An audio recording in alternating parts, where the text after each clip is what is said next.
കുടുംബം പോകുന്നത് പോലെയാണ് ലോകം പോകുന്നത്.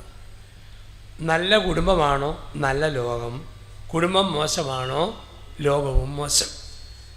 ഇന്ന് പല ആൾക്കാരും പറയുന്ന ഒരു പരാതിയാണ്, പഴയതുപോലെ നല്ല അച്ഛന്മാരില്ല, പഴയതുപോലെ നല്ല അഡ്വക്കേറ്റുമാരില്ല, ഡോക്ടർമാരില്ല, നേഴ്സുമാരില്ല.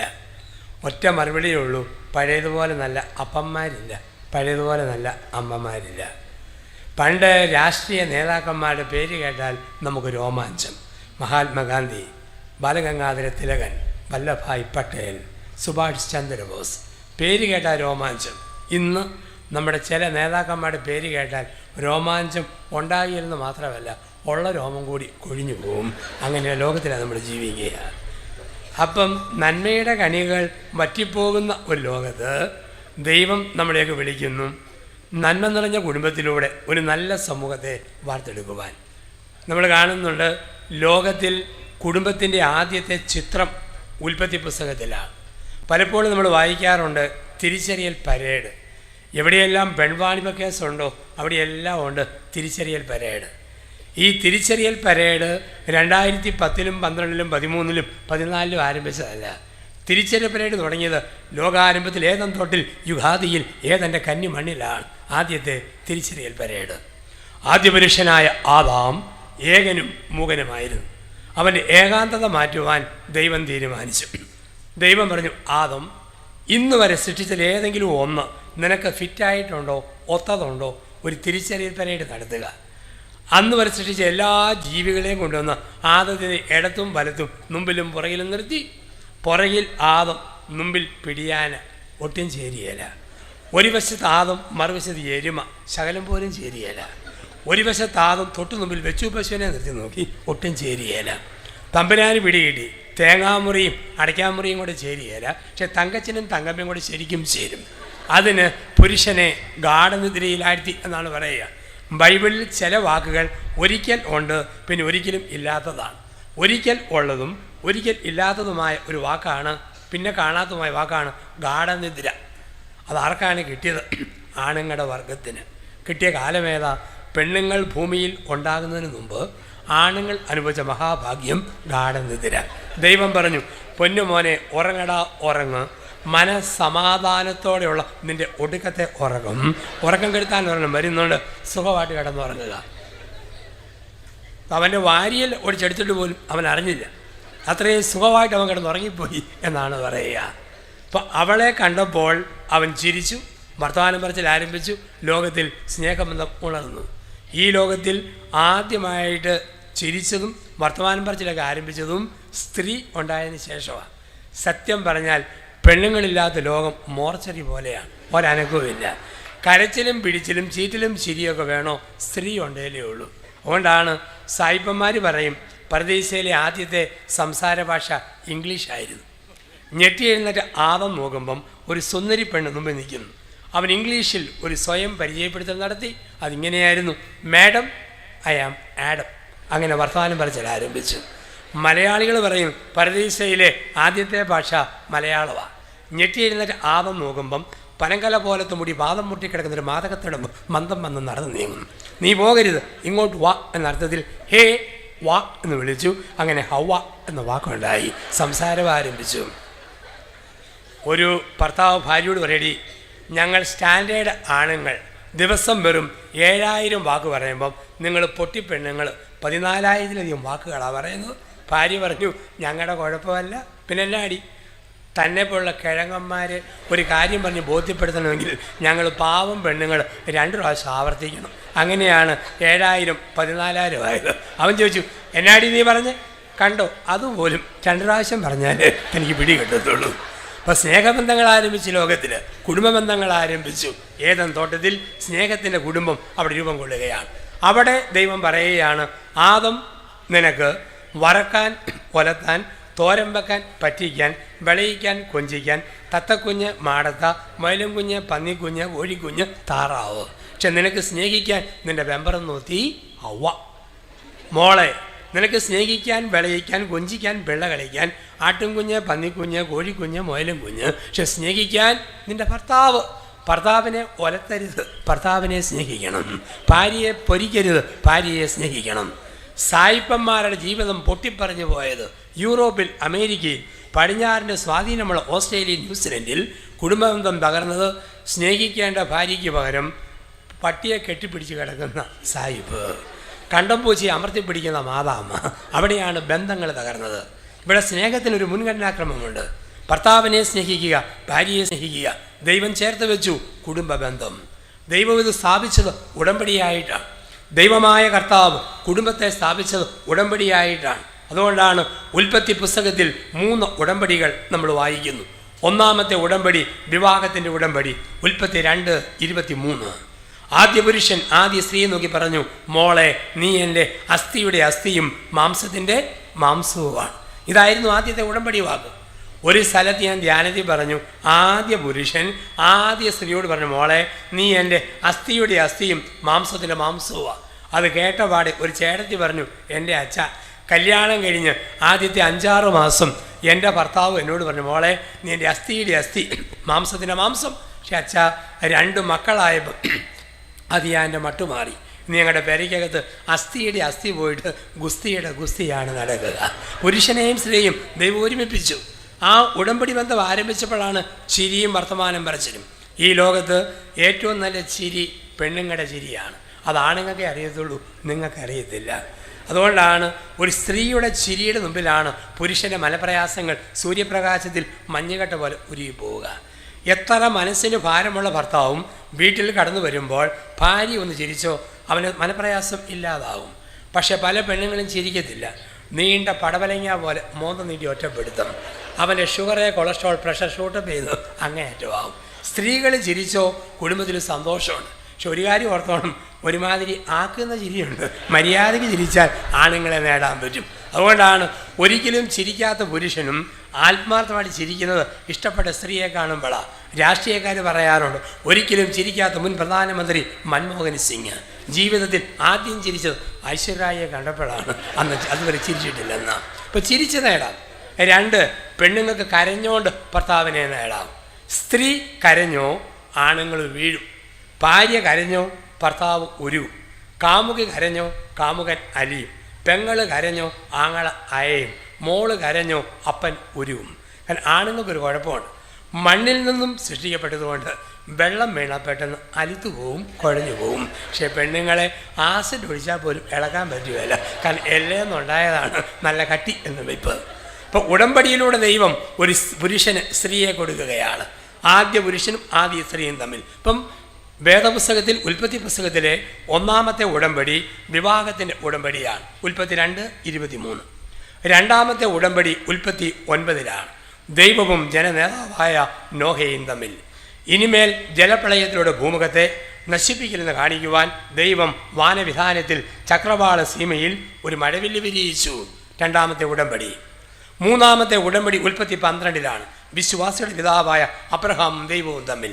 അബ്രഹാമേ, നീ എന്നെ അനുസരിച്ചാൽ ഞാൻ നിന്നെ അനുഗ്രഹിക്കും. നീ എന്നെ അനുസരിച്ചാൽ ഞാൻ നിന്നെ അനുഗ്രഹിക്കും. അപ്പോൾ 3 ഉടമ്പടികൾ ഉൽപ്പത്തി പുസ്തകത്തിൽ നമ്മൾ കാണുകയാണ്. മനോഹരമായ 3 ഉടമ്പടികൾ. പ്രിയപ്പെട്ടവരെ, ഉടമ്പടിയുടെ ബലത്തിൽ വരണമെങ്കിൽ അത് ആവർത്തിക്കണം. അതുകൊണ്ടാണ് ബൈബിളിൽ ഉടമ്പടി സ്ഥാപിക്കുമ്പോൾ ആവർത്തനമുണ്ട്. യോഹന്നാൻ്റെ സുവിശേഷം 21-ാം അധ്യായത്തിൽ പത്രോസിനോട് പറയുകയാണ്, എൻ്റെ സഭയെ ആട്ടുംപറ്റത്തെ നീ മേയിക്കുക. 3 പ്രാവശ്യം പറഞ്ഞിട്ടാണ് പത്രോസിനെ യേശു ആ ദൗത്യം യോഹന്നാൻ 21-ൽ ഏൽപ്പിക്കുക.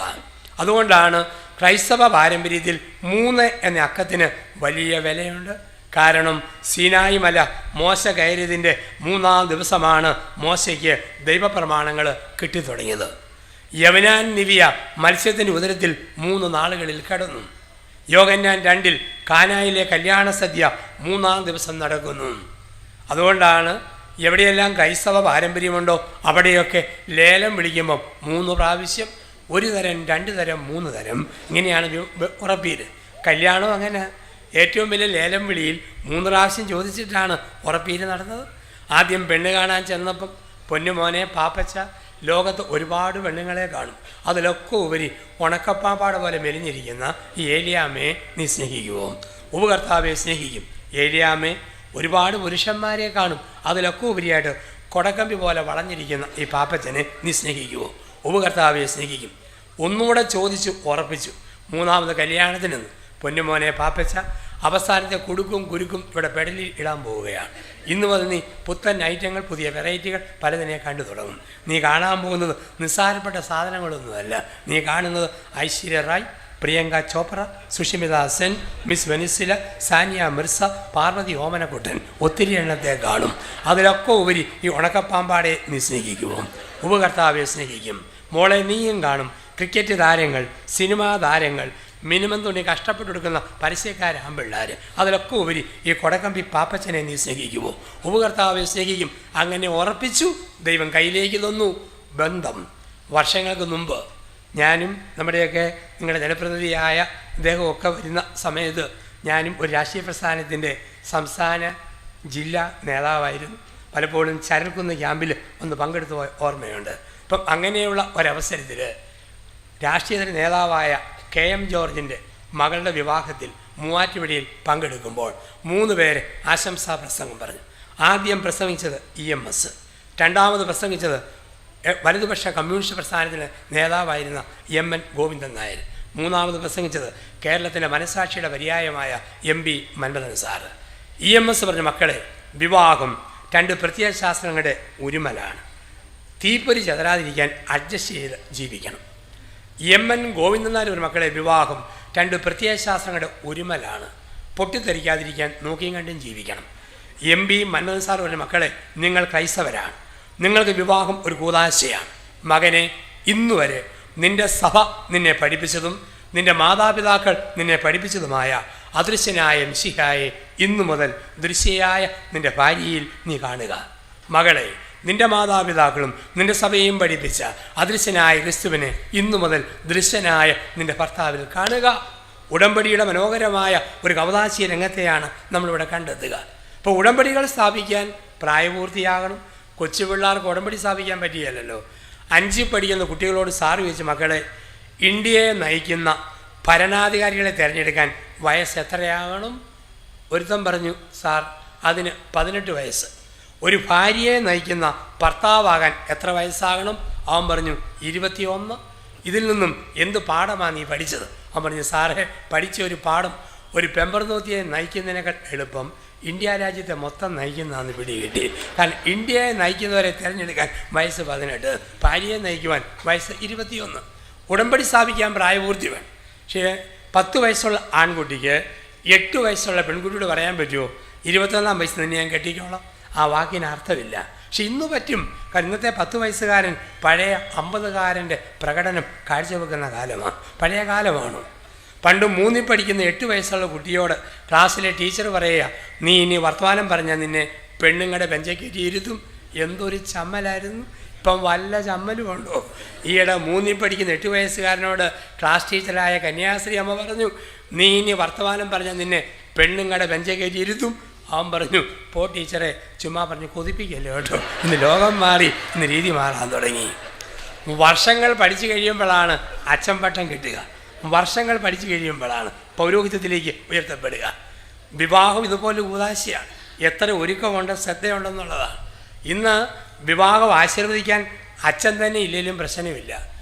പോത്തിനെ കൊല്ലാൻ ഒരു കശാപ്പുകാരൻ, പൊറോട്ട അടിക്കാൻ ഒരു കുശിനിക്കാരൻ, പെയിൻ്റ് അടിച്ച പെണ്ണിൻ്റെ ഭൂമിയിലെ ഷേപ്പ് മൊത്തം മാറ്റാനായിട്ട് ഒരു ബ്യൂട്ടി പാർലറുകാരി, അനങ്ങാത്ത പടം പിടിക്കുന്ന ക്യാമറക്കാരൻ, ആടുന്ന പടം പിടിക്കുന്ന വീഡിയോക്കാരൻ, ഇത്രയും പേരുണ്ടെങ്കിൽ ഇന്ന് കല്യാണം നടക്കും. ഈയിടെ ഞാൻ നമ്മുടെ സഭയിൽ ഒരു ചെറുപ്പക്കാരനെ കെട്ടിക്കുകയായിരുന്നു. ഇപ്പോൾ അവനും അവളും കെലികല വിറയ്ക്കുക. അപ്പം സീറോ മലബാർ സഭയുടെ കത്തോലിക്ക സഭയുടെ വിഭാഗത്തിൽ ഒരു പ്രതിജ്ഞ എടുപ്പിയിട്ടുണ്ട്. ഇപ്പോൾ 2 പേരും വിറച്ചപ്പം ഞാൻ പറഞ്ഞു, മക്കളെ, വലതുകരം ബൈബിളെ വെച്ച് അമക്കി പിടിച്ച് കുനിഞ്ഞു നിന്നു വിറ അറിയാതിരിക്കാൻ. ഞാൻ ചൊല്ലി തരുന്ന ചെല്ലാൻ പറഞ്ഞു. ഞാൻ ചൊല്ലിക്കൊടുത്തു, ഇന്നു മുതൽ മരണം വരെ സന്തോഷത്തിൽ ദുഃഖത്തിൽ. കുറേ കഴിഞ്ഞപ്പോഴുണ്ട് എൻ്റെ വലത്തെ തോളൽ വല്ലാത്തൊരു ഭാരം. ഞാൻ തിരിഞ്ഞു നോക്കുമ്പം വീഡിയോക്കാരൻ അവനെ ക്യാമറ തന്നാതിരിക്കാൻ അച്ഛൻ്റെ തോളെ താങ്ങി വെച്ചിട്ട് ഇത് ഒപ്പിയെടുക്കുക. അപ്പം വിവാഹമൊക്കെ ഇന്ന് കമ്പോളമായിട്ട് മാറുമ്പോൾ ദൈവം ചേർത്ത് തന്ന വിവാഹത്തിൻ്റെ അന്തസ്സ്, അതിൻ്റെ വിശുദ്ധിയിലും അതിൻ്റെ നന്മയിലുമായിരിക്കാൻ ദൈവം വിളിക്കുന്നു. ഉടമ്പടിയുടെ ബന്ധം വഴി നമുക്കറിയാം, കുടുംബജീവിതം അത്ര എളുപ്പമൊന്നുമല്ല, അത്ര എളുപ്പമല്ല. ഞങ്ങൾ വിവാഹം കഴിക്കാത്ത അച്ഛന്മാരാണ്. എന്നോട് വല്ലതും പറയും, ഓ അച്ഛൻ എന്തൊരു ഭാഗ്യവാനാ, ചെല്ലുന്നിടം പിയോ, കിട്ടുന്നത് തിന്നുക, തോന്നുമ്പോൾ ഉറങ്ങുക, വേറെ ഒരു ശല്യമില്ലല്ലോ. ചിലപ്പോൾ അച്ഛനായി എനിക്ക് തോന്നും പെണ്ണ് കെട്ടിയാൽ മതിയായിരുന്നു, തുണി അലക്കി കിട്ടിയാനും കാപ്പിപ്പൊടി അലക്കി കിട്ടിയാനും പഞ്ചാര ചേർത്ത് കിട്ടിയാനും. എല്ലാവർക്കും തോന്നും അക്കരപ്പച്ച. എല്ലാത്തിലും ഉണ്ട് അതിൻ്റെ പ്രശ്നം, എല്ലായിടത്തും ഉണ്ട്. വിവാഹം കഴിച്ചവർക്ക് അവരുടെ പ്രശ്നം, കഴിക്കാത്തവർക്ക് അവരുടെ ജീവിത പ്രശ്നങ്ങൾ എല്ലാവർക്കും ഉണ്ട്. ഒരു തിരുമേനി സ്വന്തം രൂപതയിലെ 15,000 കുടുംബങ്ങളിലേക്ക് ഒരു സർക്കുലർ അയച്ചു. കല്യാണം കഴിഞ്ഞ് 25 വർഷം ജീവിച്ചിട്ട് പിണങ്ങാത്ത വഴക്കടിക്കാത്ത ദമ്പതിമാരുണ്ടോ? തപ്പി ചെന്നപ്പം 2 കൊച്ചു തെറിയേലും വിളിക്കാത്ത ഭാര്യാഭർത്താക്കന്മാരില്ല. ഒരു ഉൾനാടൻ ഗ്രാമത്തിൽ ചെന്നപ്പം കല്യാണം കഴിഞ്ഞ് 27 വർഷമായിട്ടും പിണങ്ങാതെ വഴക്കടിക്കാതെ കലഹിക്കാതെ ജീവിച്ച ഒരു മാതൃകാ ഭർത്താവിനെയും ഭാര്യയും കണ്ടു. തിരുമേനി അവർക്ക് 5,000 രൂപയും പ്രശംസാപത്രവും കൊടുക്കാൻ കൽപ്പനയിട്ടു. രൂപതയിലെ വലിയ സമ്മേളനത്തിൽ 2,000-ഓളം ആൾക്കാർ ഒരുമിച്ച് കൂടിയപ്പോൾ ഇവരെ സ്റ്റേജിലിരുത്തിയിട്ട് പറഞ്ഞു, 27 വർഷങ്ങളിൽ പിണങ്ങാതെ വഴക്കടിക്കാതെ കലഹിക്കാതെ ജീവിച്ച മാതൃകാ ദമ്പതിമാരാണ്. ഇവർക്ക് 5,000 രൂപയും പ്രശംസാപത്രവും കൊടുക്കുന്നു. അതിനു മുമ്പ് എനിക്കൊരാഗ്രഹമുണ്ട്. കഴിഞ്ഞ 27 വർഷങ്ങളിൽ പിണങ്ങാതെ വഴക്കടിക്കാതെ കലഹിക്കാതെ ജീവിക്കാൻ നിങ്ങൾക്ക് എങ്ങനെ കഴിഞ്ഞെന്ന് ചുരുങ്ങിയ വാക്കുകളിൽ ഒന്ന് പറഞ്ഞു കേൾപ്പിക്കാവോ? എല്ലാവരും അങ്ങ് ഇരുന്നു. കുടുംബനാഥൻ എഴുന്നേറ്റ് അദ്ദേഹം പറഞ്ഞു, പ്രിയപ്പെട്ടവരെ, ആദ്യ രാത്രിയിൽ ഇവളും ഞാനും കൂടെ തട്ടി മുട്ടി ഒട്ടി ഒരുമി കട്ടിൽ ഇരുന്നപ്പം എടുത്ത പ്രതിജ്ഞയാണ് 27 വർഷങ്ങളിൽ പിണങ്ങാതെ വഴക്കടിക്കാതെ കലഹിക്കാതെ ജീവിക്കാൻ ശക്തി ലഭിച്ചത്. ഞാൻ ഇവളോട് പറയടി, എൻ്റെ കൺട്രോൾ നഷ്ടപ്പെടുകയും പുളിച്ചതറി വിളിക്കാൻ തോന്നുകയും അടിവേരെ നോക്കി ഒരു ചവിട്ട് തരാൻ തോന്നുകയും ചെയ്താൽ വാതിൽ തുറന്ന് വരാന്തയിൽ ഇറങ്ങി നിൽക്കും. നീ ഭദ്രമായിട്ട് കൊളുത്തിട്ട് സാക്ഷായിട്ട് മുറുക്കി പൂട്ടിയേക്കണം. എപ്പോൾ കൺട്രോൾ വീണ്ടും കിട്ടുമോ ഡോറയെ മുട്ടും വാതിലെ തട്ടും, അപ്പം നീ തുറക്കണം. പ്രിയപ്പെട്ടവരെ, കഴിഞ്ഞ 27 വർഷങ്ങളിൽ ഞങ്ങളിത് പാലിച്ചു. തെറി വിളിക്കാനും ചവിട്ടാനും തൊടിക്കാനും തോന്നിയപ്പോൾ ഞാൻ വരാന്തയിൽ ഇറങ്ങി നിന്നു, അവൾ മുറി പൂട്ടിയിട്ടു. എന്തിനു വേണ്ടിയാണ് 5,000 രൂപയും പ്രശംസാപത്രവും മേടിക്കുന്നതെന്ന് ചോദിച്ചാൽ, കഴിഞ്ഞ 27 വർഷമായിട്ട് ഞാൻ വീടിൻ്റെ വരാന്തയിൽ തന്നെ നിൽക്കുകയാണ്. അതിൻ്റെ അവാർഡാണ് 5,000 രൂപയും പ്രശംസാപത്രവും. ഇപ്പം എവിടെ ചെന്നാലും ഉണ്ട് കൊച്ചു കൊച്ചു പ്രശ്നങ്ങൾ. അത് കണ്ടില്ല കേട്ടില്ല എന്ന് വെക്കുന്നിടത്താണ് മനുഷ്യ ജീവിതത്തിലെ വിജയം. ദൈവമായ കർത്താവ് നമുക്കറിയാം, ദൈവം പുരുഷനെയും സൃഷ്ടിച്ച് അതിനുശേഷം സ്ത്രീയെ സൃഷ്ടിക്കുന്നു. അവൻ ഏകാന്തത മാറ്റുവാൻ വേണ്ടി ദൈവം സ്ത്രീയെ സൃഷ്ടിച്ചു. എല്ലാം നല്ലത് എന്ന് പറഞ്ഞ തമ്പുരാൻ ഒരു കാര്യം മാത്രം പറഞ്ഞു, ഇത് നന്നല്ല. എന്താ നന്നല്ലാത്തത്? പുരുഷൻ ഏകനായിരിക്കുന്നത് നന്നല്ല. അതുകൊണ്ട് ചേർന്ന് ഇണയായിട്ട് ഹവ്വായെ കൊടുക്കുന്നു. അപ്പോൾ അവിടെ പറയുന്നൊരു വാക്കുണ്ട്, പുരുഷൻ മാതാപിതാക്കളെ വിട്ട് ഭാര്യയോട് ചേരും. അതാണ് വിവാഹത്തിൻ്റെ ബലമെന്നൊക്കെ പറയുക. വിട്ടേച്ച് പോകുന്ന ഏക ജീവിതാന്തസ്സാണ് വിവാഹം. ഞങ്ങളും 2 മക്കളാണ് വീട്ടിൽ, ഞാനും എൻ്റെ ജ്യേഷ്ഠനും. ജ്യേഷ്ഠൻ കല്യാണം കഴിച്ചപ്പോൾ എൻ്റെ അമ്മയ്ക്ക് മനസ്സിലായി ജ്യേഷ്ഠൻ മാതാപിതാക്കളെ വിട്ടു. ഞാൻ അവധിക്ക് വീട്ടിൽ ചെല്ലുമ്പോൾ രാത്രി 10:30 ആകുമ്പോൾ അമ്മ ഞാൻ കിടക്കുന്ന കട്ടിലിൻ്റെ കാൽക്കൽ ഒരു കസേര ഇട്ട് വന്നിരിക്കും. എന്നിട്ട് പറയും, മോനെ, ആമ്പിള്ളാർ പെണ്ണ് കെട്ടിക്കഴിയുമ്പോൾ മാറ്റം വരുമെന്ന് പറഞ്ഞ് കേട്ടിട്ടേ ഉള്ളൂ. ഇനി എന്തിനാ പറയുന്നത്? മോൻ്റെ ചേട്ടൻ്റെ കാര്യം എടുത്താൽ മതി, എന്തൊരു മാറ്റം. കഴിഞ്ഞ തിങ്കളാഴ്ച ഒരു മുഴുത്ത അയല മേടിച്ചിട്ട് തലമുറി അവന്, നടുമുറി അവക്ക്, എനിക്കൊരു മെലിഞ്ഞ വാല്, ഇത്രയും മാറിപ്പോയല്ലോ. ഞാൻ പറഞ്ഞു, എൻ്റെ അമ്മേ ഞാൻ ഉറങ്ങി, മോൻ ഉറങ്ങിയെങ്കിൽ ഞാനിപ്പം പോകോളാം, ബാക്കി നാളെ രാവിലെ പറയാമെന്ന് പറഞ്ഞു അമ്മ എഴുന്നേറ്റ് പോകും. ഈ വിട്ടേച്ച് പോന്നതുകൊണ്ടാണ് ആണുങ്ങൾ കെട്ടുമ്പം വിറയ്ക്കുന്ന കാണാം, പെണ്ണുങ്ങളെ കെട്ടിക്കുമ്പം വേർക്കുന്ന കാണാം. വിട്ടേച്ചുള്ള പോക്ക്. ഏത് പട്ടാളക്കാരനാണേലും തോക്ക് പിടിക്കുമ്പം വിറയ്ക്കാത്ത കൈ, താലി പിടിക്കുമ്പം വിറയ്ക്കും. കാരണം പട്ടാളക്കാരന് പോലും അറിയാം 2ാം ലോകമഹായുദ്ധം സഹിക്കാം. ഇന്നു മുതൽ തുടങ്ങാൻ പോകുന്ന 3ാം ലോകമഹായുദ്ധം അവന് ശക്തിക്കപ്പുറം. ഞാൻ കുറേ നാളുകൾക്ക് മുമ്പ് എൻ്റെ സുഹൃത്തായ ഒരു കണക്കധ്യാപകനെ കെട്ടിച്ചു. അവൻ കെട്ടിയത് ഇംഗ്ലീഷ് പഠിപ്പിക്കുന്ന ടീച്ചറെയാണ്.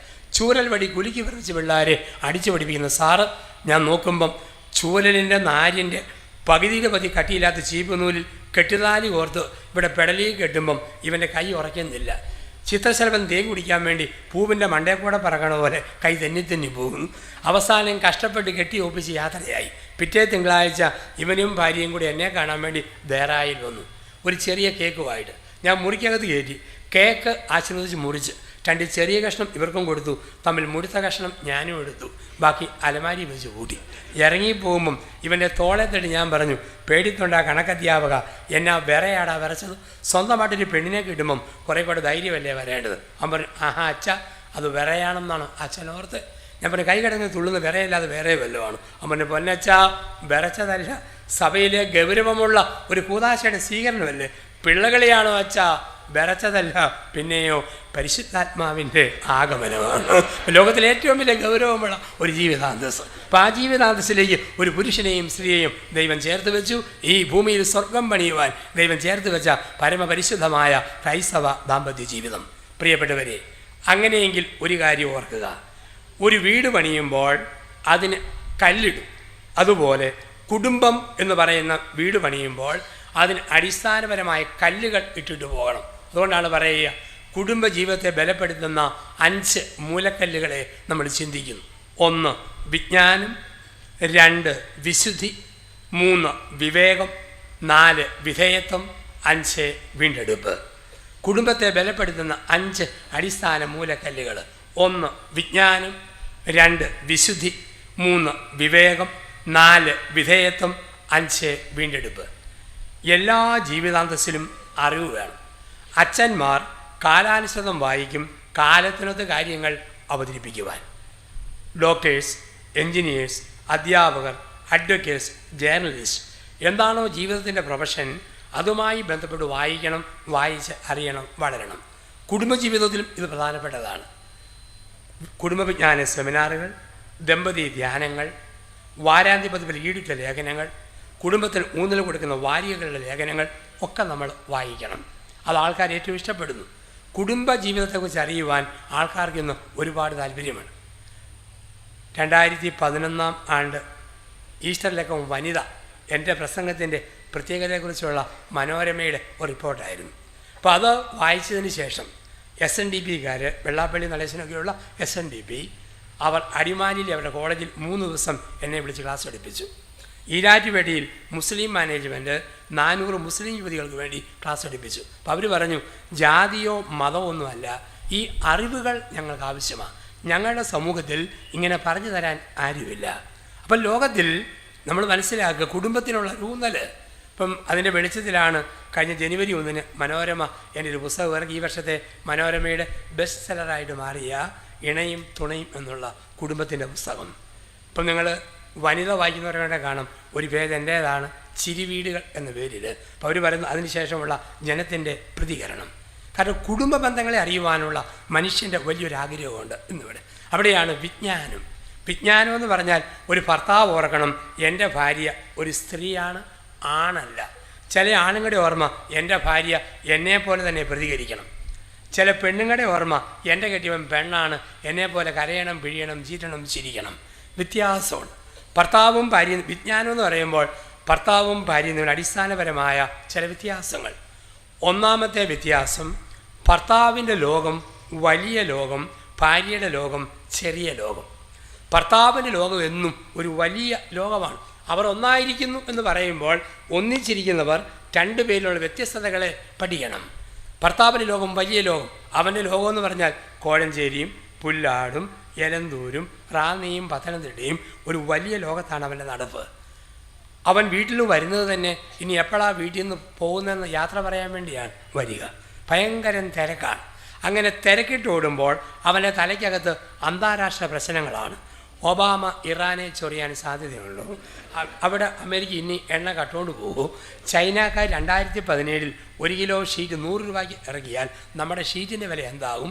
അന്താരാഷ്ട്ര കാര്യങ്ങൾ. ഈ അന്താരാഷ്ട്ര കാര്യങ്ങൾ തലയ്ക്കകത്ത് വെച്ചുകൊണ്ട് ഭർത്താവ് വാതുക്ക വരുമ്പോൾ അയാൾ പ്രതീക്ഷിക്കുന്നത് ഭാര്യ വാതുക്കൽ പതയ്ക്കാൻ സോപ്പ്, കഴുകാൻ വെള്ളം, തുടയ്ക്കാൻ കുണി, കുടിക്കാൻ ചൂടുചായയായിട്ട് കാത്തു നിൽക്കുന്ന ഭാര്യയാണ്. ഭാര്യ അന്താരാഷ്ട്ര താരമൊന്നുമല്ല. അവളുടെ ലോകം കൊച്ചു ലോകം. ഒബാമയോ എണ്ണയോ ഇറാനോ ഷീറ്റൊന്നും അവളെ ബാധിക്കുന്നില്ല. അവളുടെ മനസ്സിലെ ഓർമ്മ, തവിക്കണ ഒടിഞ്ഞു പോയാലോ, ടാപ്പിന് ലീക്കുണ്ടല്ലോ, ബെഡ്ഷീറ്റ് കീറിപ്പോയാലോ, കോഴിക്ക് പൊരുന്നയുണ്ടോ, കൊച്ചിന് പനിയുണ്ടോ, പശുവിന് ചനയുണ്ടോ, ഓരോ കൊച്ചു ലോകമാണ്. ഈ കൊച്ചു ലോകത്തിലെ ഭാര്യയ്ക്ക് ഈ കൊച്ചു കൊച്ചു കാര്യങ്ങൾ ആരെ പറഞ്ഞു കേൾപ്പിക്കണം? കെട്ടിയവനെ പറഞ്ഞു കേൾപ്പിക്കണം. അപ്പോൾ കെട്ടിയവനെ വേറെ ആരുണ്ട് കേൾക്കാൻ? അയൽവക്കത്തെ എന്നോട് പറയാൻ തുടങ്ങിയാൽ നിങ്ങൾ ആണുങ്ങൾ സമ്മതിക്കുമോ? അതുകൊണ്ട് ഭാര്യ ഇത് പറയാൻ ആഗ്രഹിക്കും. സ്ത്രീകൾ ഒരു കാര്യം ഓർത്തോണം, നിങ്ങളുടെ ഭർത്താവിനെ പിശാച് ഈമ്പിയ ചില സമയമുണ്ട്. ആ സമയത്ത് വർത്തമാനം പറയരുത്. കുളിച്ച് തോർത്തി തണുത്തും മര്യാദയ്ക്കിരിക്കുമ്പം കാര്യങ്ങൾ അവതരിപ്പിക്കുക. ആണുങ്ങൾ ഒരു കാര്യം ഓർത്തോണം, നിങ്ങളുടെ ഭാര്യയെ കേൾക്കാൻ നിങ്ങൾക്ക് കടമയുണ്ട്. നിങ്ങൾ കേട്ടില്ലെങ്കിൽ ആര് കേൾക്കും നിങ്ങളുടെ ഭാര്യയെ? ചില ആണുങ്ങൾക്ക് എന്തൊരു തിരക്കാണ്. വീട്ടിലോട്ട് വരുന്നത് തന്നെ ഇരട്ട പിള്ളേരെ മുല കുടിപ്പിച്ചുകൊണ്ടാണ്. വലത് കയ്യിൽ BSNL ഫോൺ, ഇടത് കയ്യിൽ റിലയൻസ് ഫോൺ. ആഹാ, ഓഹോ, ആഹാ. നമുക്ക് തോന്നും ഇവൻ ഫോൺ വിളിച്ചില്ലെങ്കിൽ ഇന്ത്യ കാട്ടുകരാറിൽ നിന്ന് പുറകോട്ട് പോകും. ആ രീതിയില്ല. പിന്നെ അവൾ ഈ സോഫായിൽ വെട്ടിയിട്ട കൂടച്ചക്ക പോലെ മലന്നൊരൊറ്റ കിടപ്പ്. ഭാര്യയോട് മിണ്ടാൻ ഇഷ്ടമില്ല, ഭാര്യയെ കേൾക്കാൻ ഇഷ്ടമില്ല, മക്കളെ കേൾക്കാൻ ഇഷ്ടമില്ല. ഞാൻ 4ാം ക്ലാസ്സിൽ പഠിക്കുന്ന കുട്ടിയോട് ചോദിച്ചു, മോനെ നിങ്ങളുടെ വീട്ടിൽ ദൈവം വസിക്കുന്നത് എവിടെ? ഒരുത്തൻ പറഞ്ഞു ബൈബിളിലാണ്, ഒരുത്തൻ പറഞ്ഞു കുരിശയിലാണ്, ഒരുത്തൻ പറഞ്ഞു പ്രാർത്ഥനാമുറിയിലാണ്. ഒരു കുട്ടി പറഞ്ഞു അവിടെയൊന്നുമല്ല, ഞങ്ങളുടെ വീട്ടിൽ ദൈവം വസിക്കുന്നത് ബാത്റൂമിൻ്റെ അകത്താണ്, ബാത്റൂമിലെ ദൈവം. അതല്ലാടാ എന്നും രാവിലെ 6 മണിക്ക് പപ്പ പേസ്റ്റും ബ്രഷും ടങ് ക്ലീനറും ഒരു മൊബൈൽ ഫോണും കൊണ്ട് കൃത്യം 6 മണിക്ക് ബാത്റൂമിൽ കയറുന്ന കാണാം. 6:30 ആകുമ്പോൾ എന്നും മമ്മി ചോദിക്കുന്ന കേൾക്കാം, ദൈവമേ ഇനി ഇറങ്ങാറായില്ലേ, ദൈവമേ ഇനി ഇറങ്ങാറായില്ലേ. ഇപ്പം സംസാരിക്കാൻ സമയമില്ലാത്ത കുടുംബങ്ങൾ. ഇപ്പം പരസ്പരം മനസ്സിലാക്കുക. ഭർത്താവിനെ ഭാര്യ, ഭാര്യയെ ഭർത്താവ്. ചെറിയ ലോകം, വലിയ ലോകം. രണ്ടാമത്തെ വ്യത്യാസം, പെണ്ണുങ്ങൾ വിശദീകരണം ആഗ്രഹിക്കുമ്പോൾ ആണുങ്ങൾ ഒറ്റ വാക്കിൽ ചുരുക്കുന്നവരാണ്. അത് മനഃശാസ്ത്രമാണ്. ആണുങ്ങൾക്കെല്ലാം ഒറ്റ വാക്കി ചുരുക്കണം. അതെ അതെ, അല്ല അല്ല, ഇത്രയേ ഉള്ളൂ, ഒറ്റ വാക്കി ചുരുക്കും. ഭാര്യയ്ക്കിതിൽ ഉപന്യാസം പോലെ, ലേഖനം പോലെ വിശദീകരിച്ച് കേൾക്കണം. ഭർത്താവ് എന്ന് പറയടി മാത്തുക്കുട്ടിയുടെ ഭാര്യ ഗർഭിണിയാണെന്ന് പറയുന്നത് കേട്ടു.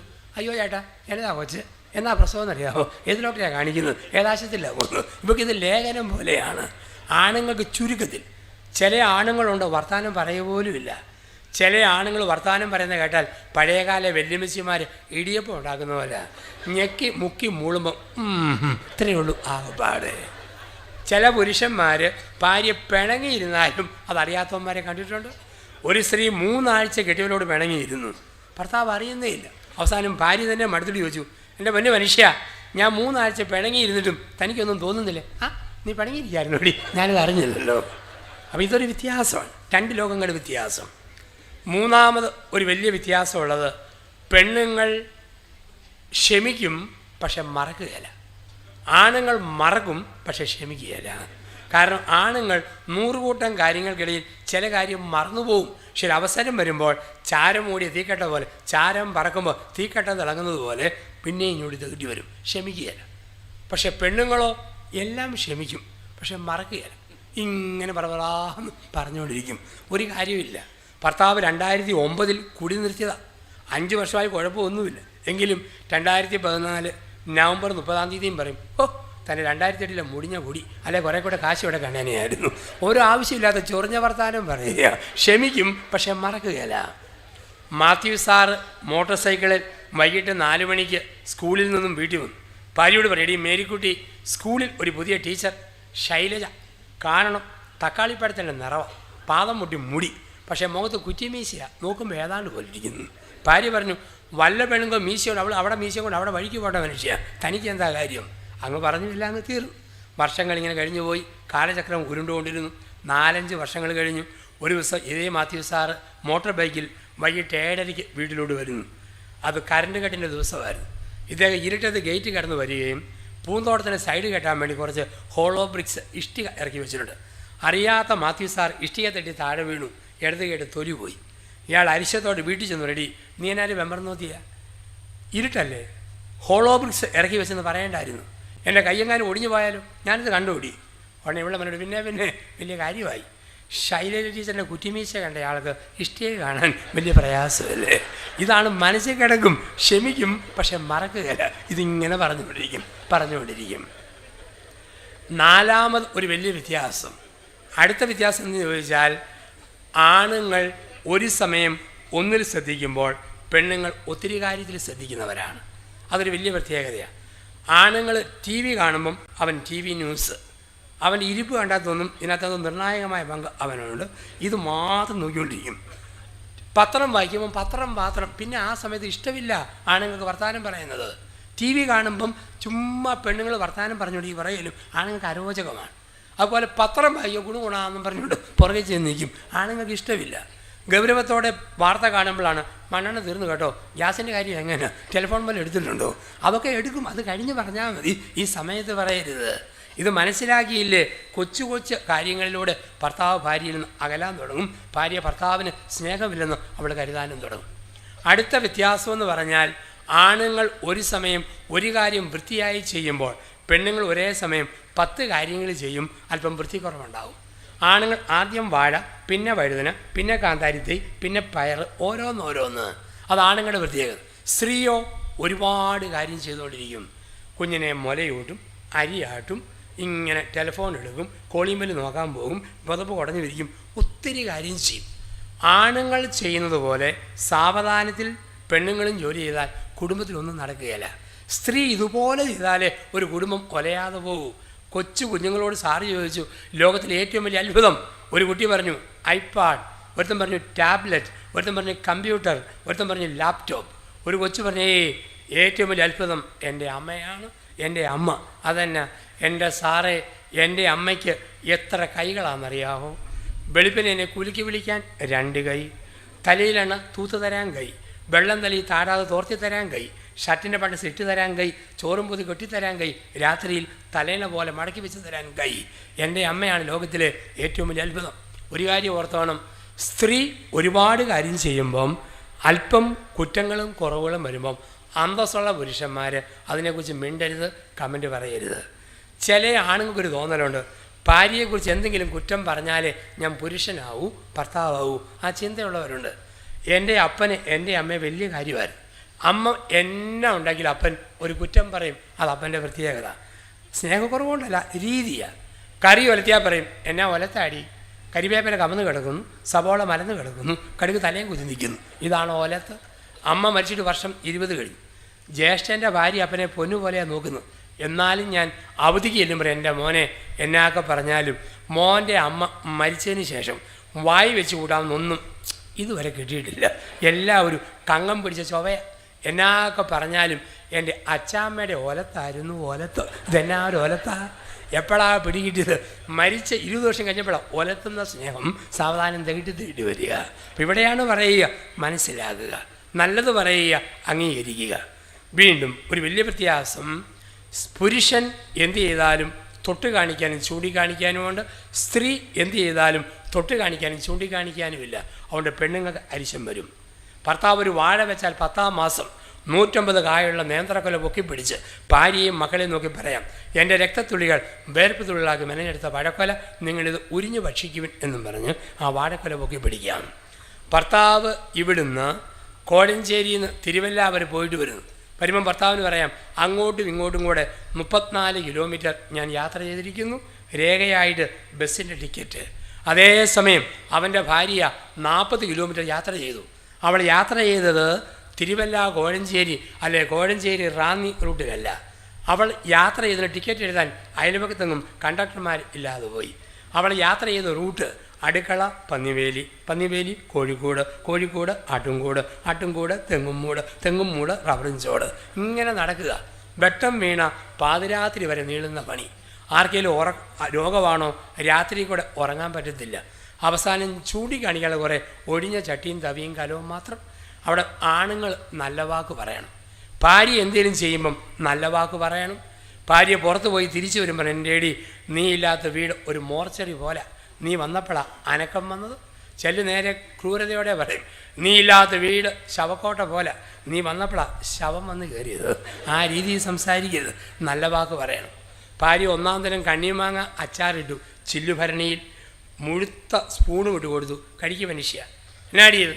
കണ്ണിമാങ്ങ അച്ചാർ. കണ്ണിമാങ്ങ അച്ചാർ കയ്യിലോട്ട് കോരി ഒഴിച്ചു, മാങ്ങ കടിച്ചു തിന്നു, അരപ്പും നീട്ടി നോക്കി. ഇതാണോട്ട് ഈ കണ്ണിമാങ്ങ അച്ചാർ? ആട്ടും കാഷ്ടം അരപ്പ് വീണ പോലെ ഉണ്ടല്ലോ. എടി അച്ചാറെന്ന് പറഞ്ഞാൽ അയൽവക്കത്തെ അമ്മിണിയുടെ അച്ചാർ, അതാണ് അച്ചാർ. ഇത്രയും പറഞ്ഞോ, ആണുങ്ങളുടെ കഥ കഴിഞ്ഞു. അടുത്ത ഞായറാഴ്ച ഭാര്യ 1-ാം തരം പോത്തിറച്ചി ഒലത്തി നികന്ന പാത്രത്തിൽ നിരത്തി വിളമ്പി തന്നൊരു ദേ ഞാനെഴുതിയ പോത്തിറച്ചിയാകട്ടോ, അമ്മിണിയുടെ ഒലത്ത് പോലെ ഒത്തോന്ന് അറിയത്തില്ല, വേണേൽ കയറ്റിയേച്ച് പോകാൻ പറയും. ഇതാണ് കുടുംബത്തിൽ സംഭവിക്കുക. അപ്പം മനസ്സിലാക്കുന്ന രീതി വളരെ പ്രധാനപ്പെട്ടതാണ്. ഇതിന് വിളിക്കുന്ന വാക്ക് വിജ്ഞാനം, അടിസ്ഥാനപരമായി വിജ്ഞാനം. ഇപ്പം വിജ്ഞാനം 2 വിശുദ്ധി. എന്താണ് വിശുദ്ധി? വിശുദ്ധി എന്ന് പറഞ്ഞാൽ ഒരു സ്ത്രീക്ക് ഒരു ഭർത്താവേ പാടുള്ളൂ, ഒരു പുരുഷന് ഒരു ഭാര്യയെ പാടുള്ളൂ. ഇന്ന് കോഴഞ്ചേരി പ്രദേശത്ത് പല ആണുങ്ങൾക്കും 2 ഭാര്യമാർ വീതം ഉണ്ടെന്നാണ് തിരുവല്ലായിലും മറ്റും പറയുക. ഇവിടുത്തെ പല പെണ്ണുങ്ങൾക്കും 2 കെട്ടിയന്മാരുണ്ടെന്നും റാന്നി ഭാഗത്തും ഒരു സംസാര വിഷയമുണ്ട്. എന്തായത്? ഭാവനയിലെ ജീവിത പങ്കാളിയും ദൈവം തന്ന പങ്കാളിയും, അതാണ് 2 എണ്ണം. ഭാവനയിലൊന്ന്, ദൈവം തന്ന മറ്റൊന്ന്. പുരുഷന് കല്യാണത്തിന് മുമ്പ് ആഗ്രഹം, ഞാൻ കെട്ടുന്ന പെണ്ണിന് ചപ്പാത്തി ഉണ്ടാക്കാൻ കഴിവ് വേണം. പക്ഷെ ദൈവം തമ്പുരാൻ തന്നത് ചമ്മന്തി ഇടിക്കാൻ പോലും അറിയത്തില്ലാത്ത ഒരെണ്ണം. കിട്ടിയതിനെ സ്വീകരിക്കണം, ഭാവനയിലുള്ളതിനെ ഉപേക്ഷിക്കണം. പെണ്ണുങ്ങൾക്ക് സ്വപ്നം, ഞാൻ കെട്ടുന്ന പുരുഷൻ മോട്ടോർ സൈക്കിൾ ഓടിക്കുന്നവനാകണം.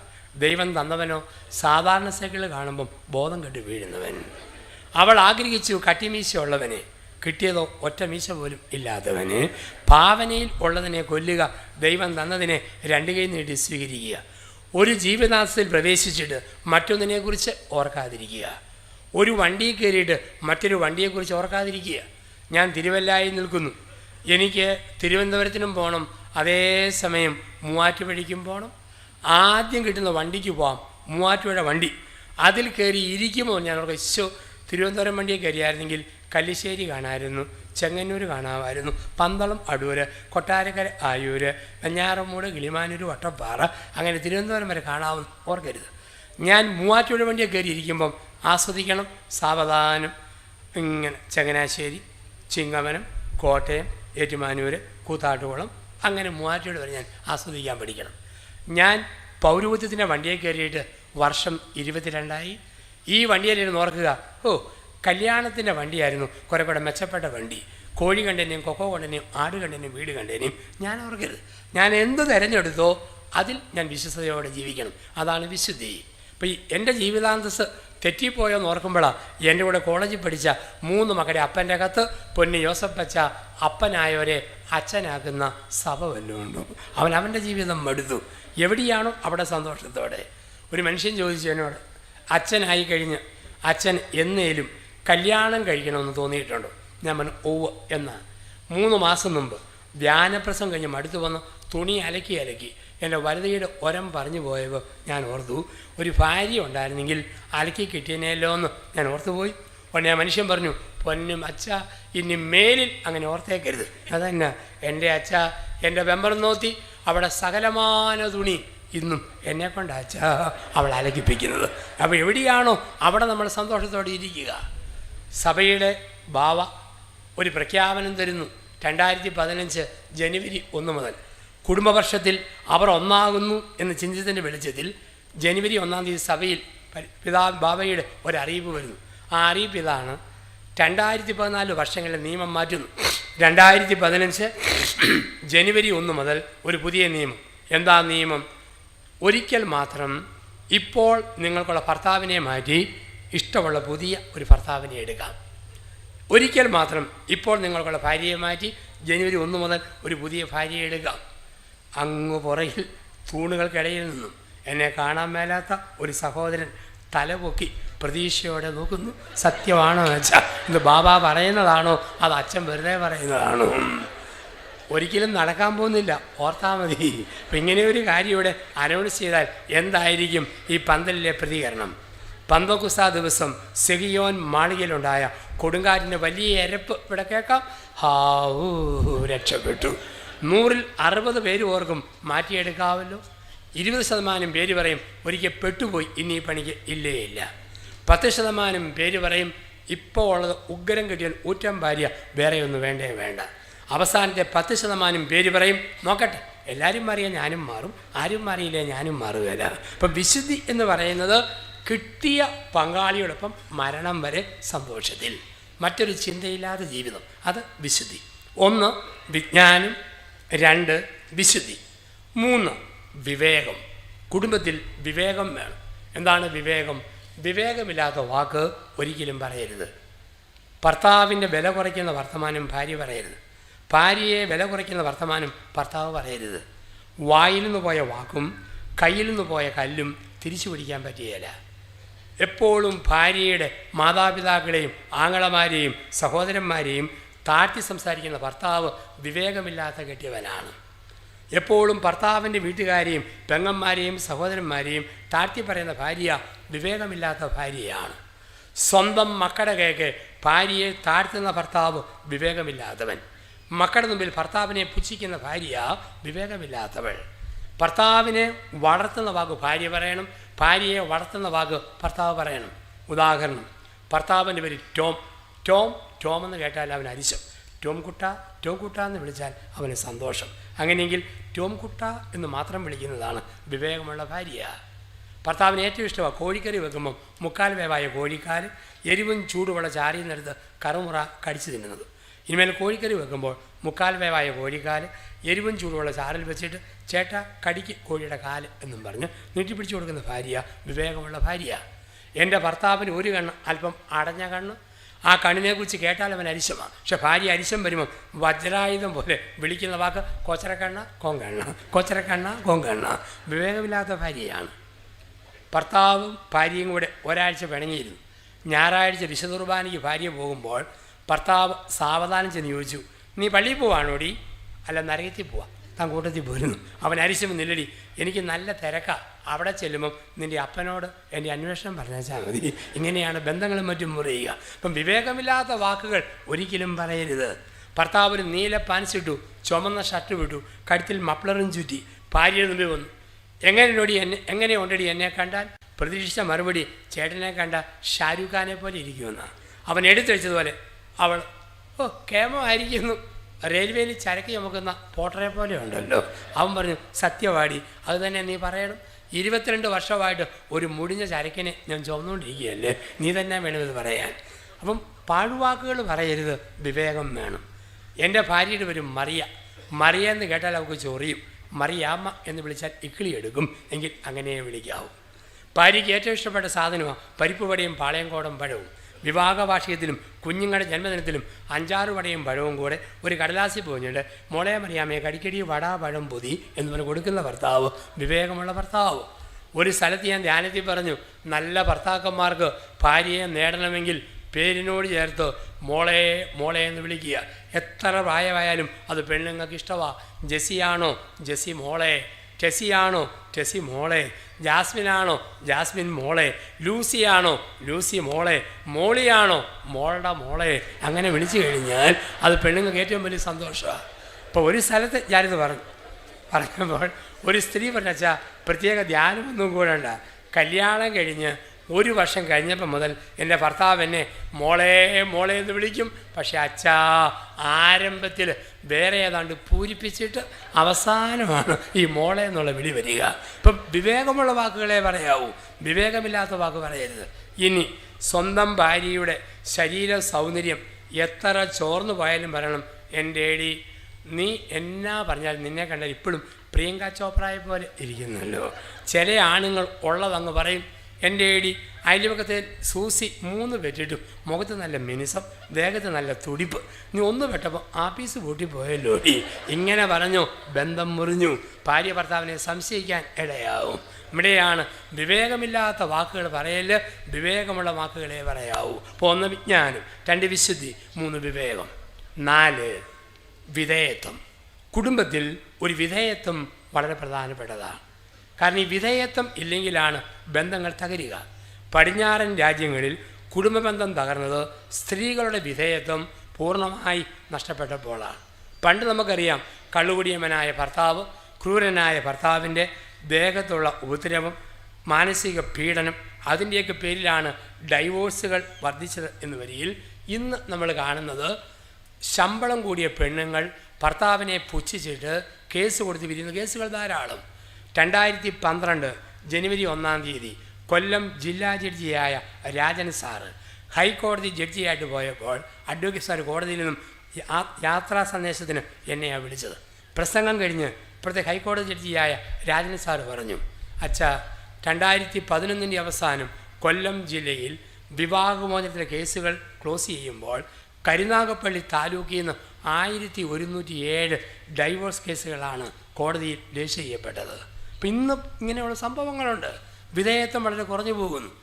ഒരിക്കൽ ഞാൻ ലണ്ടനിൽ ഇങ്ങനെ ധ്യാനിപ്പിക്കുമ്പോൾ അവിടുത്തെ മാതാമ തള്ള പറഞ്ഞു, അച്ഛാ, നിങ്ങളെപ്പോലെ അന്തസ്സുള്ള കുടുംബമായിരുന്നു 955 വരെ ഇംഗ്ലണ്ടിലെ ഞങ്ങളുടെ കുടുംബങ്ങൾ. പക്ഷേ ഞങ്ങളുടെ പെണ്ണുങ്ങൾ ധിക്കാരികളായി ആണുങ്ങളെ ഭരിച്ചു തുടങ്ങിയപ്പോൾ ഞങ്ങളുടെ കുടുംബ ബന്ധങ്ങൾ തകർന്നുപോയി. ഒരു കാര്യം പ്രിയപ്പെട്ട സഹോദരിമാരെ ഓർക്കണം, നമ്മുടെ പഴയകാല അമ്മച്ചിമാർ ക്രൂരനായ ഭർത്താക്കന്മാരോടും ഒരുപാട് വിധേയത്വം കാണിച്ചു. അതുകൊണ്ടാണ് നമ്മളൊക്കെ ഇത്രയും പിടിച്ചു നിന്നത്. ഇന്നത്തേതുപോലെ ഡൈവോഴ്സിനോടുന്ന രീതികളും സഹനശക്തിയില്ലായ്മ അന്നില്ല, പിടിച്ചു നിന്നു. ആ വിധേയത്വമാണ് ക്രൈസ്തവ കുടുംബങ്ങൾക്ക് ബലവും ശക്തിയും പ്രദാനം ചെയ്തത്.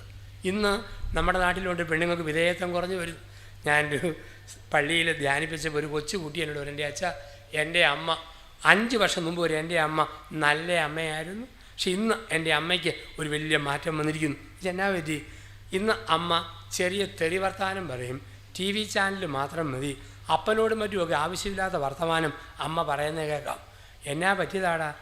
അപ്പൻ പറയുന്നത് കേട്ട അമ്മ തൊഴിലുറപ്പ് പദ്ധതിക്ക് പോയപ്പോൾ മുതലാണ് ഈ മാറ്റം അമ്മയ്ക്ക് വന്നിരിക്കുന്നത്. 165 രൂപയും കിട്ടും, കുറ്റി പറഞ്ഞമ്മയുടെ പുളിച്ച വർത്തമാനവും കേൾക്കും. എന്നിട്ട് വന്നത് ഭർത്താവിനോടും മക്കളോടും വീട്ടിൽ പ്രയോഗിക്കുക, പിന്നെ TV യും കണ്ട് ഒറ്റ ആസ്വാദ്യത. ഇങ്ങനെയുള്ള കുടുംബങ്ങളുണ്ട്, അവിടെ ബന്ധങ്ങൾ തകരുന്നകൾ. അങ്ങനെയുള്ള ചില കേസുകൾ ഫാമിലി കൗൺസിലിംഗ് ഞാൻ തന്നെ ഡീൽ ചെയ്തിട്ടുണ്ട്. പച്ചയായ ഇങ്ങനെയുള്ള കുടുംബ ബന്ധങ്ങൾ. ഇപ്പം ഇവിടെയാണ് നമ്മൾ പറയുക, വിധേയത്വം വളരെ ആവശ്യമാണ്.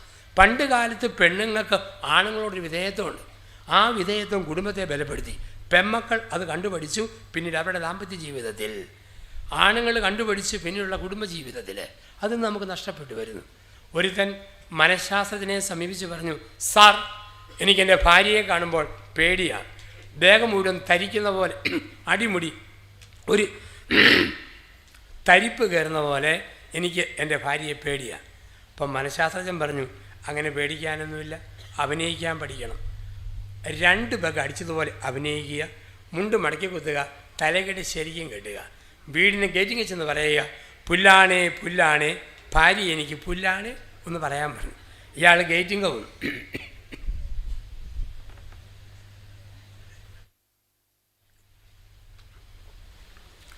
അവിടെ വന്ന മനുഷ്യൻ പൂസായതുപോലെ അഭിനയിച്ചുകൊണ്ട് പറഞ്ഞു, പുല്ലാണേ പുല്ലാണേ.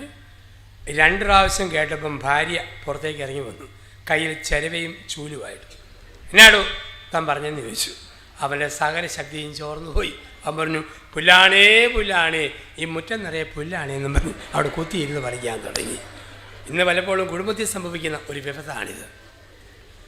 500 ഭർത്താക്കന്മാർക്ക് മനഃശാസ്ത്രജ്ഞൻ ക്ലാസ് എടുക്കുന്നു.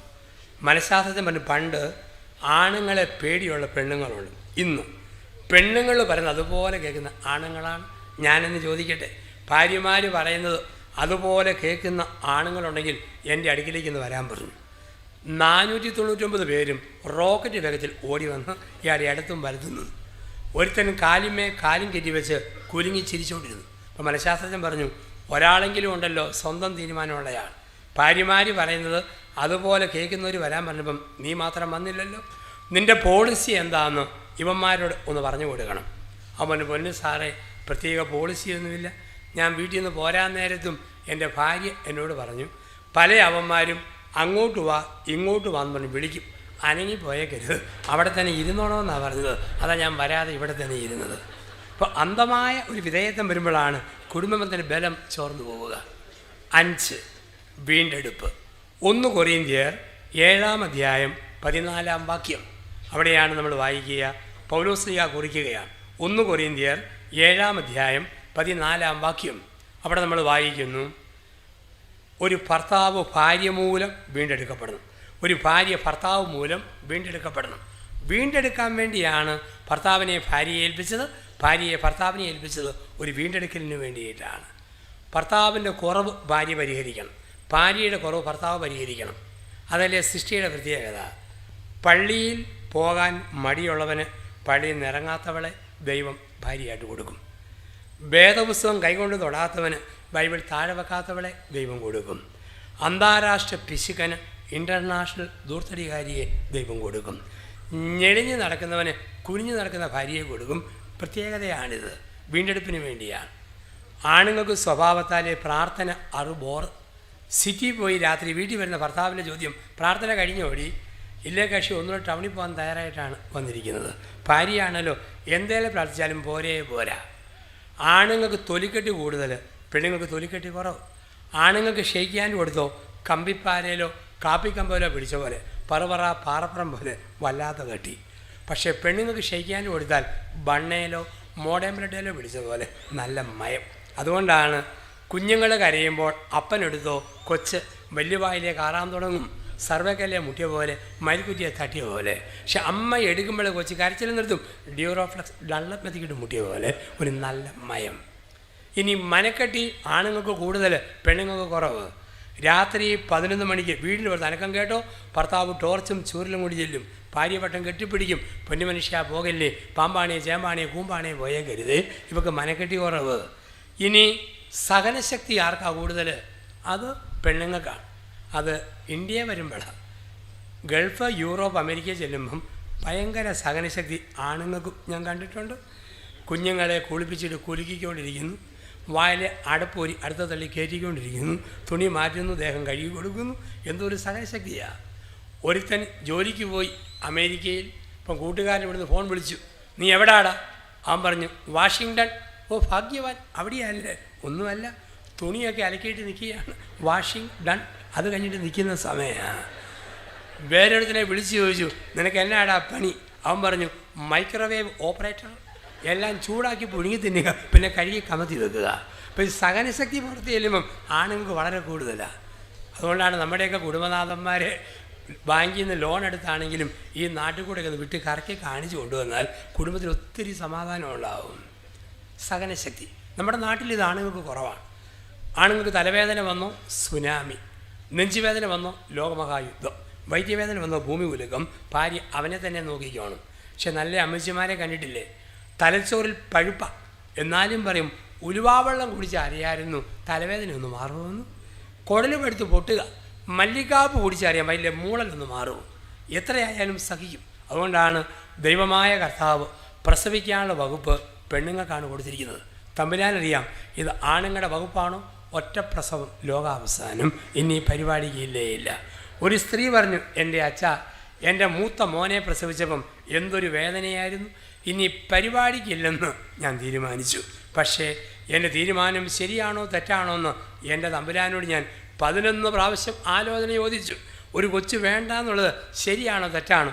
അങ്ങനെ 11 പ്രാവശ്യം ആലോചന ചോദിച്ചു എൻ്റെ അച്ഛ ഞാനിന്ന് 12 മക്കളുടെ അമ്മയാണ്. ഇപ്പം സഹനശക്തി ദൈവം കൊടുത്തിരിക്കുന്നത് ഒരു സ്ത്രീക്കാണ് പുരുഷനേക്കാൾ കൂടുതൽ. അപ്പോൾ ദൈവം ചേർത്ത് വെച്ചു. അപ്പോൾ ഇതാണ് കുടുംബത്തിൽ പരസ്പരം മനസ്സിലാക്കുക. ജീവിതത്തിൽ വിജ്ഞാനം, വിശുദ്ധി, വിവേകം, വിധേയത്വം, വീണ്ടെടുപ്പ്. പ്രിയപ്പെട്ടവരെ, ദൈവം തന്ന ആ കുടുംബം ശ്രദ്ധിച്ചില്ലെങ്കിൽ നരകമാവും. കുടുംബത്തെ നരകമാക്കുന്ന ഘടകങ്ങൾ പലതുമുണ്ട്. അതുകൊണ്ടാണ് ഒരു ശ്ലോകത്തിൽ ഇങ്ങനെ പറയും, ഭൂമിയിൽ 4 കൂട്ടം സ്ഥലങ്ങൾ നരകം.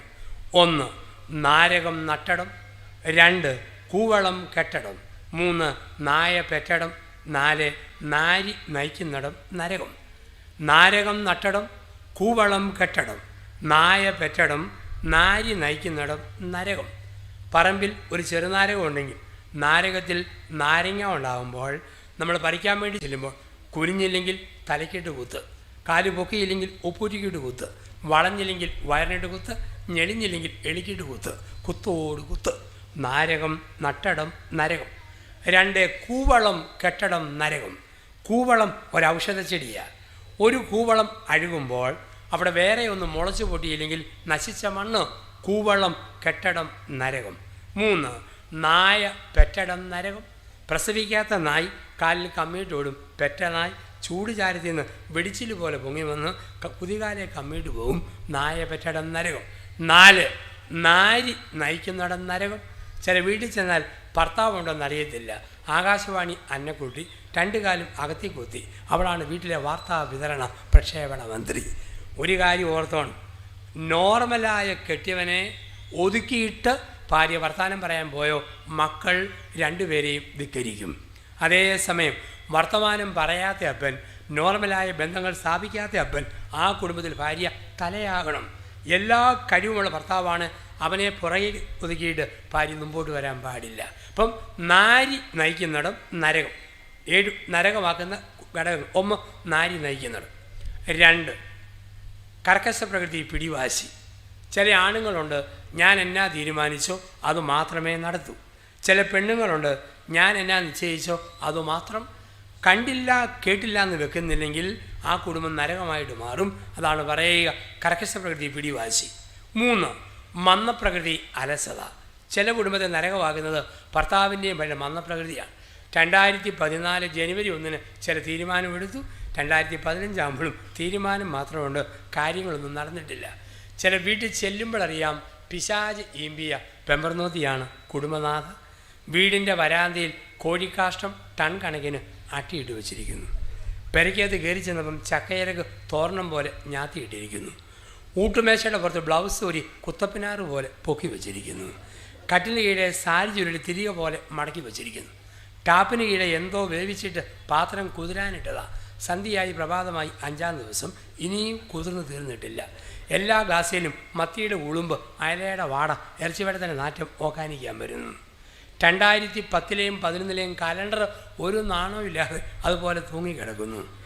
ക്ലോക്ക് നിര്യാതനായിട്ട് ദിവസം വലുത് കഴിഞ്ഞു. എപ്പം നോക്കിയാലും 7:10, 7:10, 7:10. അവിടുന്ന് സൂചി നീങ്ങിയിട്ടില്ല. ഞാൻ വീട്ടിൽ പ്രാർത്ഥിക്കാൻ വേണ്ടി ചെന്നു. ഓരോ മുറിയിൽ വിശുദ്ധജലം തളിച്ച് ഞാൻ പ്രാർത്ഥിച്ച് പോവുക. ഞാൻ കയറി പോകുമ്പോൾ കട്ടിലേൽ കീറത്തുണി, പീറത്തുണി, കൈക്കല തുണി, കരികല തുണി, പഴം തുണി ഇതെല്ലാം കിടക്കുക. അച്ഛൻ കണ്ട മോശമല്ലെന്നും കണ്ട് കുടുംബനാഥ റോക്കറ്റ് പോലെ ഓടി വന്നിട്ട് ബെഡ്ഷീറ്റിട്ട് മൂടി പോവുക. എനിക്ക് പൊക്കി വഞ്ചിരിക്കാൻ പറ്റുമോ? അവസാനത്തെ മുറിയിൽ ചെന്ന് ഞാൻ നോക്കുമ്പം എല്ലാം കൂടെ കൂമ്പാരം കൂടി വെച്ചിട്ട് കുതിരപ്പുറം പോലെ ഇങ്ങനെ പൊങ്ങിയിരിപ്പുണ്ട്. ഞാൻ ചോദിച്ചു, ഇതെന്നാ പെങ്ങളെ മോട്ടോർ സൈക്കിളിൽ കട്ടിലേക്ക് കയറ്റി മൂടി വെച്ചതാണോ? അപ്പം വൃത്തിയും മെനയില്ല, മന്ദപ്രകൃതി അലസത. ചില ആണുങ്ങളും ഉണ്ട് ഈ ടൈപ്പ്. എങ്ങനെയുള്ള ആണുങ്ങളാണ്? വെളുപ്പിനെ ചില ആണുങ്ങൾ എഴുന്നേറ്റ് പോകുന്ന കട്ടിൽ കണ്ടാൽ കർത്താവിൻ്റെ കവറ് പോലെ, കല്ലറ പോലെയാണ്. ലുങ്കി പറിച്ച് കാൽക്കലും പുതപ്പി ഉരുട്ടി തലയ്ക്കലും വെച്ചിട്ടുണ്ട്. പിന്നെ ചായക്കട ചെന്നേതോ അപ്പാപ്പൻ്റെ ഉണക്കസഞ്ചി പിടിഞ്ഞ പൂളവെള്ളം വാട്ട ചായ അത് വലിച്ച് അടിച്ചകത്തോട്ട് കയറ്റും. പിന്നെ സമയം കിട്ടുമ്പോഴൊക്കെ ഭൂമിയിലെ പൊട്ടന്മാരുടെ കളിയായ ചീട്ടുകളിയായിട്ട് ഒറ്റ ഇരിപ്പ്. ഈ ലോകത്ത് പൊട്ടന്മാരുടെ കളി എന്ന് പറയുന്നത് ഒറ്റ കളിയേ ഉള്ളൂ, അത് ചീട്ടുകളിയാണ്. അതിൻ്റെ കാരണം ഇതാണ്, ലോകത്ത് എവിടെ ചെന്നാലും ഒന്നിപ്പടിക്കുന്ന കുട്ടിക്ക് പോലും അറിയാം 10 എന്ന സംഖ്യ 9-നേക്കാൾ വലുതാണ്. പക്ഷെ ചീട്ടുകളി മാത്രമാണ് 9 ഇട്ട് 10 രൂപ വെട്ടുന്ന ഏക കളി. അതിനായത് പൊട്ടന്മാരുടെ കളി. ഈ കളിയായിട്ട് ഒറ്റ ഇരിപ്പ്. അപ്പം മന്ദപ്രകൃതി അലസത അത് ജീവിതത്തിൻ്റെ ഭാഗമായിട്ട് വരിക. അപ്പോൾ 1 നാരി നയിക്കുന്നിടം, 2 കർക്കശപ്രകൃതി പിടിവാശി, 3 മന്ദപ്രകൃതി അലസത, 4 സ്വന്തക്കാർ ബന്ധുക്കൾ കുടുംബത്തെ നരകമാകും. ഭർത്താവിൻ്റെ വീട്ടുകാരുടെ അമിതമായ ഭരണം വന്നാൽ ഭാര്യയ്ക്ക് വീട് നരകമായി മാറും. ഭാര്യ വീട്ടുകാരുടെ അമിതമായ നിയന്ത്രണം വന്നാൽ ഭർത്താവിന് വീട് നരകമായിട്ട് മാറും. ഒരു കുടുംബത്തിൽ ഭർത്താവും ഭാര്യയും കൂടെ എന്നും വഴക്ക്. വികാരിയച്ഛൻ പരാതി കേട്ട് മടുത്തു. 1.5 വർഷമായി ഒരു പരിഹാരവുമില്ല. ഒരു ഞായറാഴ്ച വിശുദ്ധ കുർബാനയിൽ ഈ വികാരിയച്ഛൻ അപ്പവും വീഞ്ഞും പൊക്കി പിടിച്ച് പ്രാർത്ഥിച്ചു. കുറേ സമയത്ത് അച്ഛൻ കാസയും ഗീലാസയും താഴത്തേക്ക് വെക്കുന്നില്ല. ആൾക്കാരൊരുത്തി അച്ഛൻ നിന്നുകൊണ്ട് ബോധം കെട്ടുപോയതായിരിക്കും. അച്ഛൻ പൊക്കി പിടിച്ച് പ്രാർത്ഥിച്ചു, കർത്താവായ ദൈവമേ, ആ വീട്ടിൽ പ്രശ്നമുണ്ടാക്കുന്ന കക്ഷി ആരാണെന്ന് കാണിച്ചു തരാതെ നിന്നെ കീഴോട്ട് വെക്കുന്ന പ്രശ്നമേ ഇല്ലെന്നും പറഞ്ഞ് ഇങ്ങനെ പൊക്കി പിടിച്ചു നിന്നു. കുറേ കഴിഞ്ഞപ്പോഴുണ്ട് ഒരു ഒടികാലം കൂടെ കക്ഷത്തി വെച്ച് വാടകർ പിടിച്ച തോർത്തും തോളയിലിട്ട് ഒരു ചേട്ടൻ നടന്നു വരുന്നു. അച്ഛൻ അപ്പം ഇങ്ങനെ നടന്നു വരുന്ന പോലെ തോന്നി. അച്ഛൻ വീട്ടിൽ ചെന്ന് ചോദിച്ചു, ഇങ്ങനെയുള്ള ആരെങ്കിലും ഇവിടെ വരുന്ന പതിവുണ്ടോ? ഉടനെ പറഞ്ഞു, ഭർത്താവിൻ്റെ അപ്പൻ്റെ അനിയൻ വ്യാഴാഴ്ച തോറും വാഴക്കൊല കച്ചവടത്തിന് ഇതുപോലെ വരും. അന്ന് ഉച്ചഭക്ഷണം ഇവിടെയാണ്. ഭർത്താവിൻ്റെ 10 കുറ്റം ഭാര്യയോടും ഭാര്യയുടെ 10 കുറ്റം ഭർത്താവിനോടും പറഞ്ഞിട്ട് പോകും. അത് പിറ്റേ ആഴ്ച 100 മേനി ഫലം പുറപ്പെടുവിച്ചതാണ്. ഭർത്താവിൻ്റെ അപ്പൻ്റെ അനിയൻ്റെ വരവ് നിർത്തി വീട്ടിലെ പ്രശ്നം തീർന്നു. ചിലപ്പം സ്വന്തക്കാർ ബന്ധുക്കൾ അനാവശ്യമായി ഇടപെട്ട് കുടുംബത്തെ നരകമാക്കാം. 5 നിരാശ. ഭർത്താവിനും ഭാര്യയ്ക്കും നിരാശ വന്നോ കുടുംബം നരകം. എങ്ങനെയാണ് നിരാശ അറിയുക? ചേച്ചിയെ, ചേട്ടൻ എവിടെ പോയതാ? എപ്പം വരുമെന്നറിയാമോ? ഏമ്പക്കം വിട്ട പോലെ മറുപടിയില്ല.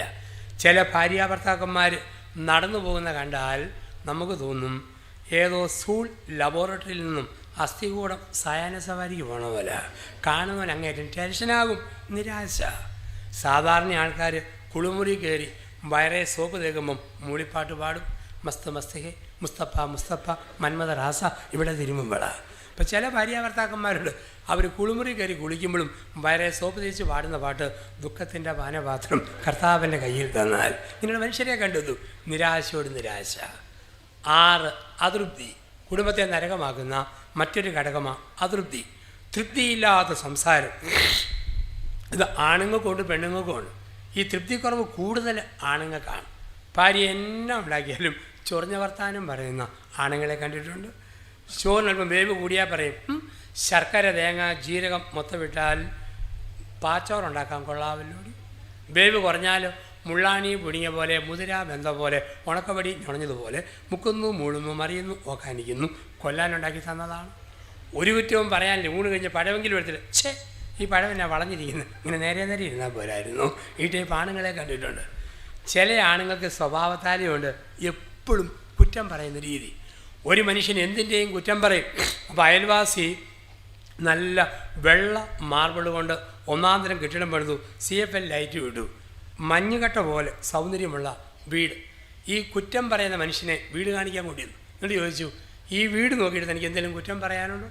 ഇയാൾ മൊത്തം നോക്കി, ഒന്നും പറയാനില്ല. അവസാനം പറഞ്ഞു, എന്നാലും ഈ മുടിഞ്ഞ സാധനം ഒന്ന് പൊളിച്ച് മാറ്റണമെങ്കിൽ കഷ്ടപ്പെടുമെന്നാണ് തോന്നുന്നത്. ഇത് ചില മനുഷ്യരുടെ സ്വഭാവമാണ്. എപ്പോഴും ഏത് സമയത്തും അതൃപ്തി. പെണ്ണുങ്ങൾക്ക് കൊണ്ട് ഈ അതൃപ്തി.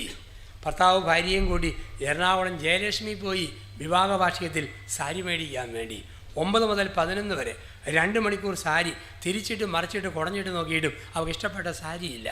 കെട്ടിയോ മടുത്തിട്ട് ചോദിച്ചു, എന്നാ തപ്പാടി മണിക്കൂർ 2 ആയല്ലോ. മിണ്ടാതിരി മനുഷ്യ, എന്നാടി നോക്കുന്നത്?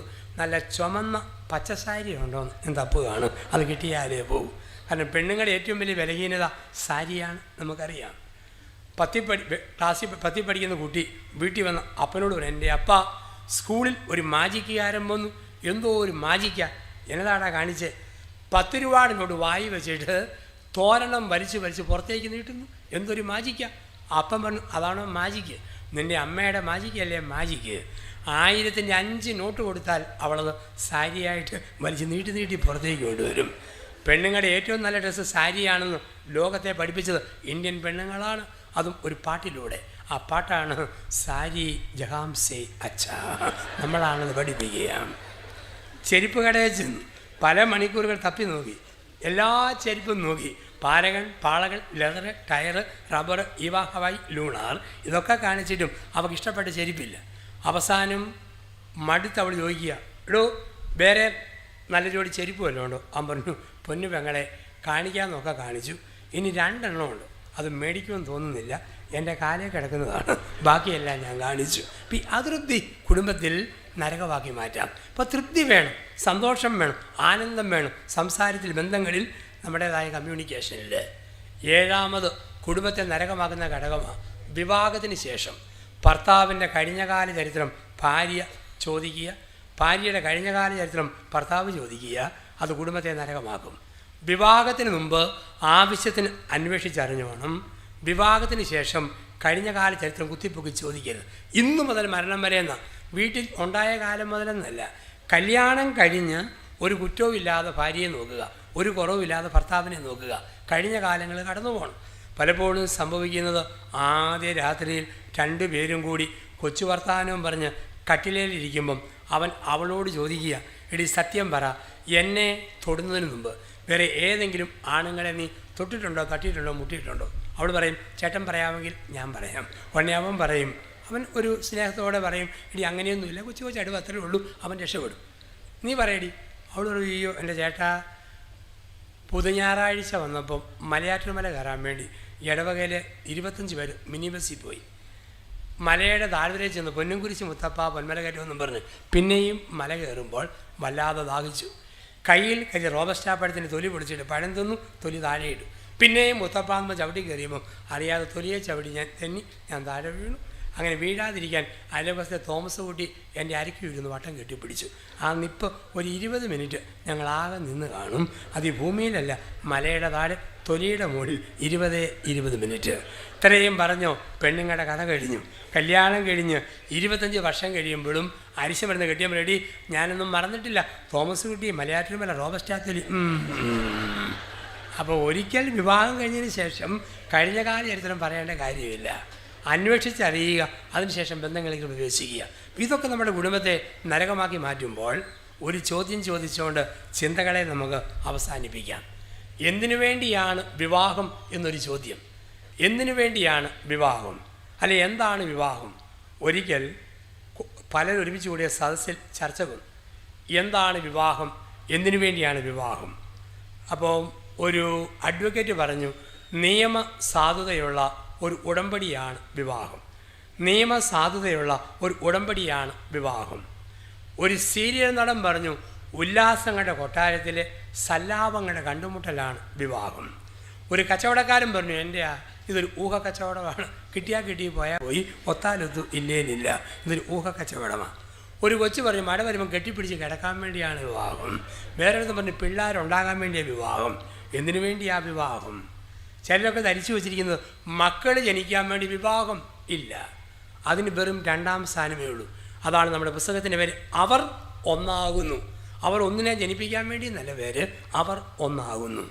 വിവാഹത്തിൻ്റെ ബൈബിൾ പ്രകാരമുള്ള 1ാമത്തെ ലക്ഷ്യം സ്നേഹദായകം, 2ാമത്തെ ലക്ഷ്യം മാത്രമാണ് ജീവദായകം. മൃഗത്തിന് സ്നേഹമില്ല, ജനിപ്പീരേ ഉള്ളൂ.